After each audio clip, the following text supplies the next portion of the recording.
Hi everyone, thank you for joining us for this webinar, Journey to Complete Care, Improving the First Nations Experience. My name is Emily Parsons and I'm a Professional Development Officer with the Primary Health Network. I would like to acknowledge the traditional custodians of this land that I live and work on. For me, that is Awabakal lands, and I'd like to pay respect to First Nations people for their enduring culture and contribution to this vast region. I just wanted to mention before we start that the session is being recorded. The recording and the PDF slides will become available on our PHN website in the Education Library in the next few days. If we have time at the end, there will be a Q&A session, so please put your questions in the question box. There is an evaluation that also needs to be completed, and we would be really grateful if you could complete that. Today, presenting for us, we have Donna Block, Primary Care Improvement Officer at the PHN, and Ashley Bullock, First Nations Health Access Officer at the PHN. I will now hand over to Donna and Ashley.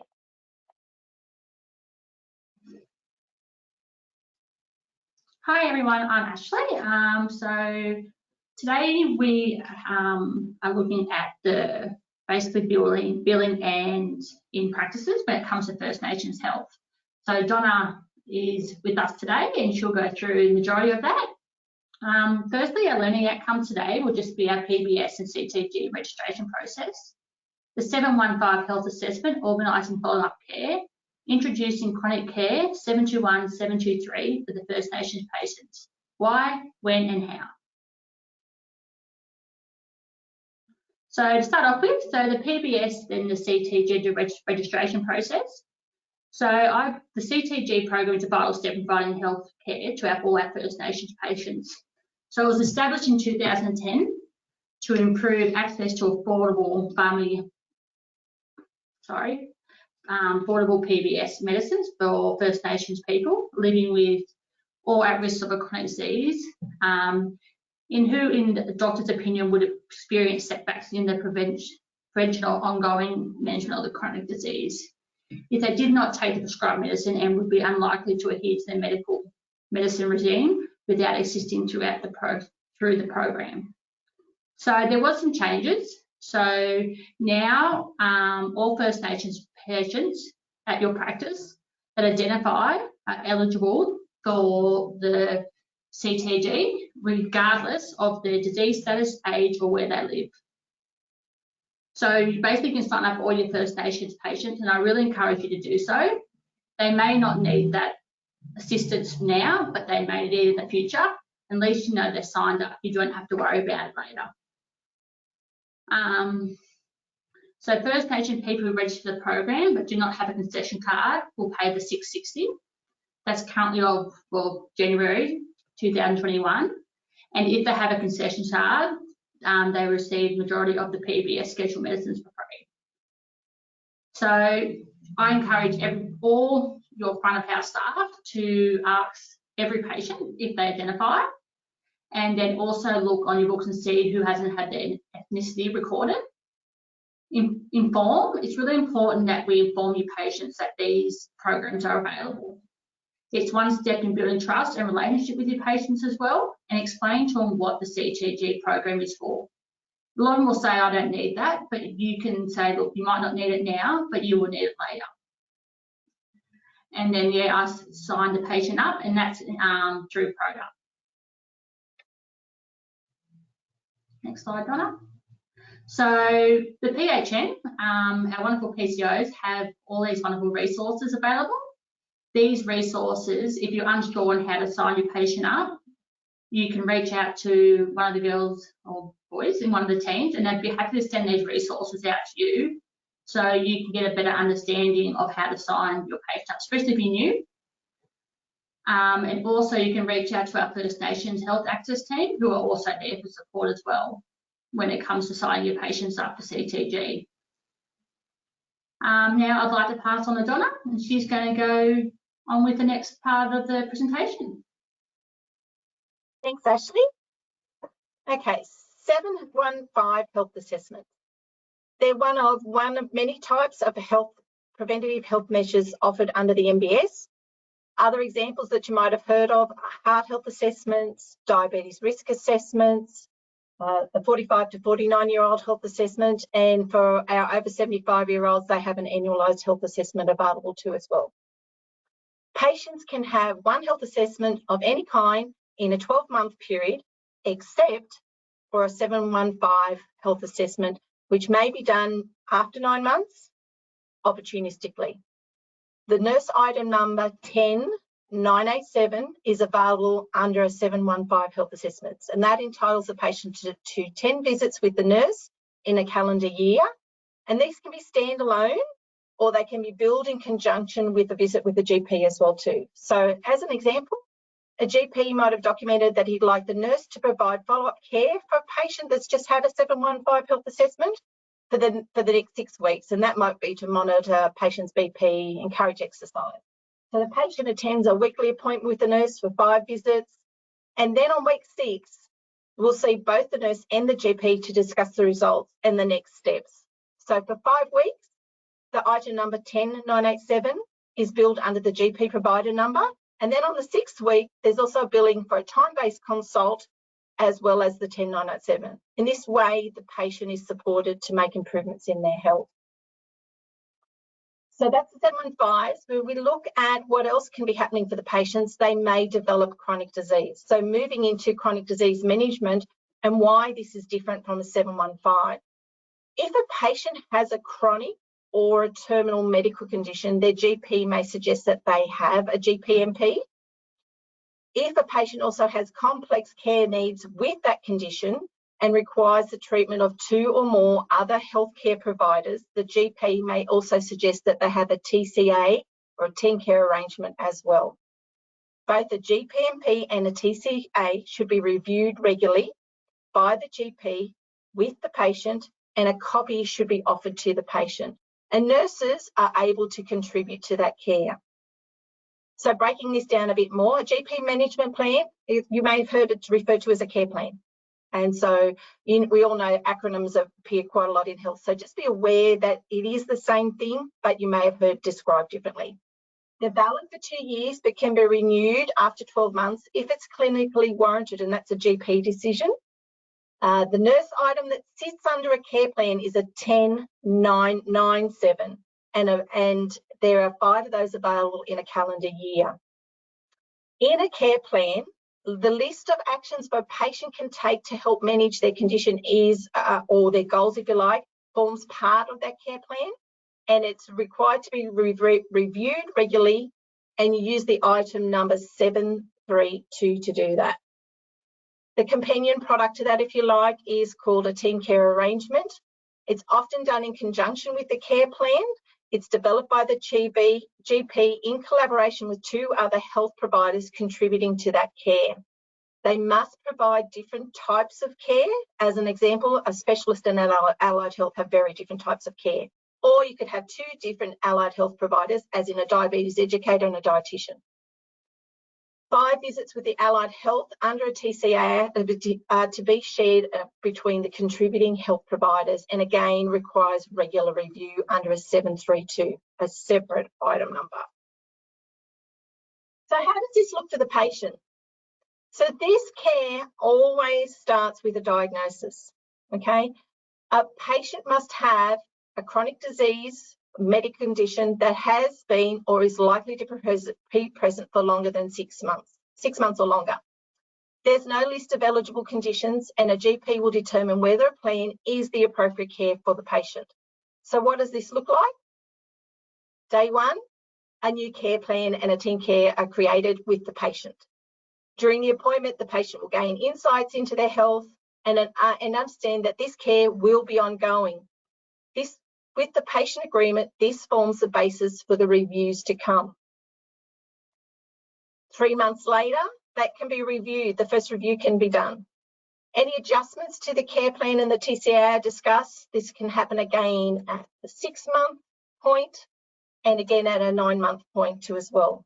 And then if a new plan is required, it can be created after day 366. But what about those nurse visits? They can be used throughout the year to support the patient with their chronic disease. remembering that there is only 5 of those under a care plan. So let's put them together for our patient, our First Nation patient. This patient obviously will have preventative health measures under a 715, but they'll have a chronic disease plan because they have a chronic condition. Here's our CDM patient, and we will then look at, so that's the main points, the 4 appointments throughout the year, and then we will add in their First Nations health assessment somewhere in that 12-month cycle. And if we were to utilise all the available nurse items available under the care of a 715 and a GPMP, there would be 15 visits that the patient could access with the nurse over 12 months. You can see why planning these becomes important. Not every patient will require that amount of support, but if the patient had multiple health concerns, then the MBS actually supports the opportunities for care.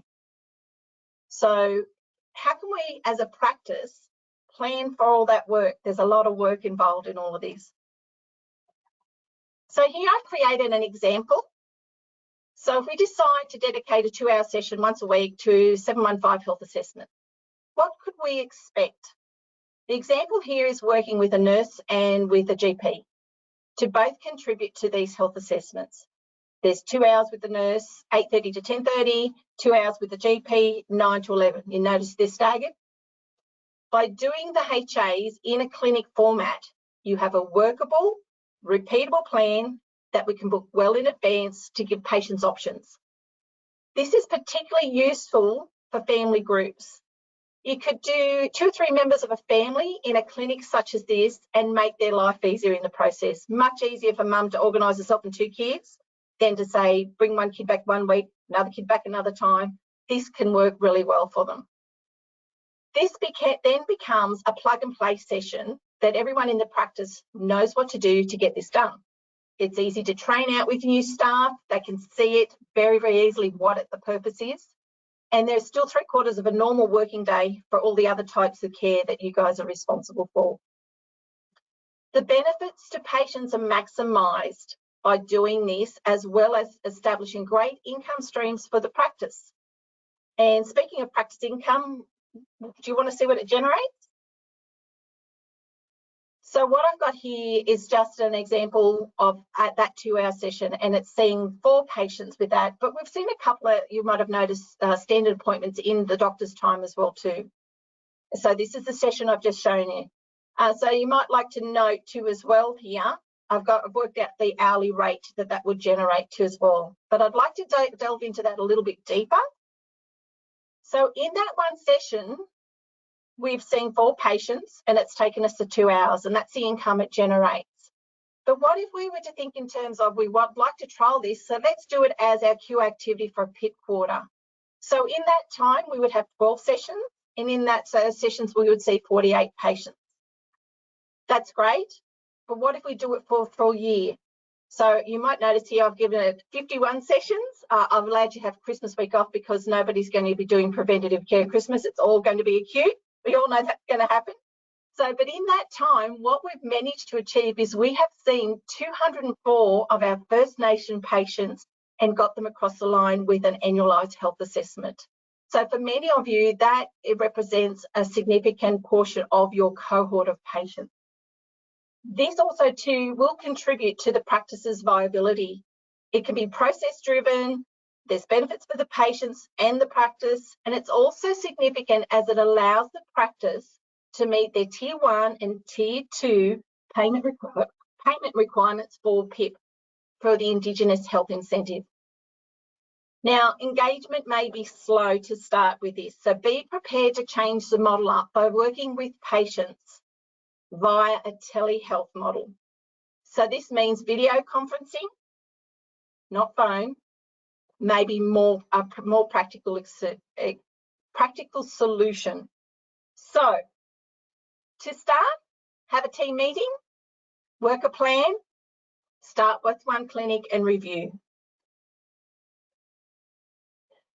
Ash? Thanks, Donna.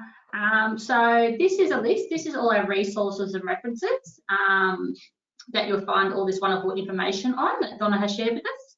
And it also is a link to our Primary Health Network website and also the PCIO support and also the First Nations support as well. So yeah, feel free to check those out. And if you have any questions, please reach out to one of us at the PHN. We're more than happy to help in any way we can. And our First Nations team is really want to support you guys in providing the best support and care for our First Nations patients. Thank you everyone for coming. Much appreciated. Thank you, Donna and Ashley, for that presentation. We do have a question from Pam who says, do you have to have had a 715 to be able to bill a 10987? Yes. Okay, so it's per calendar year, and the health assessments are part of the suite. All health assessments are annualised. So in that 12 months, there has to be that rolling of the health assessment. So if you've never billed one for the patient before, you don't have access to the 10987. Thanks, Donna. And if anyone else has any questions, oh, here we are. Melissa, will the slides from today be available for referencing later? Yes, they will be available in the Education Library along with the recording of this presentation. Thanks, Melissa. And yeah, please feel free to write down any questions in the question box and we can answer those for you. But for the moment, that's all the questions that we do have. Donna and Ashley, would you like to add anything further? Other than to say that the PCIO and the First Nation teams are always available for you guys. You can contact us by phone. You can reach out to us individually if you like, or you can go through the switchboard with the PHN, and we are very happy to come and meet with you face to face. And if you would like education opportunities with your teams, whether it be front of house to do that or as a team as a whole, we are here for you guys. Thank you. And our team has lots of wonderful resources relating to First Nation health. If you want any hard copies, they are available for digital download on our PHN website and First Nation support. But if you want us to drop off some hard copies, we're more than happy to do that as well. Awesome. Thank you very much, Donna and Ashley, for your time, and thank you to all the participants for your time as well. Just a reminder, please fill out the survey after this presentation, and yes, it will be recorded and the PDF will be on the library. We just have one more question, and it's from Heidi. It says, who can claim a 10987? So the 10987 is claimed under the GP's provider number. The work of the 10987 is done by the nurse, and oftentimes that communication between nurse and GP for the awareness that the nurse has done that contribution needs to be the reinforcing activity within the practice so that the GP remembers to put the billing through. Thanks, Donna. Okay, if we have no further questions, we might stop it there. Thanks again for everyone's time. See you later. Have a lovely day. Thank you.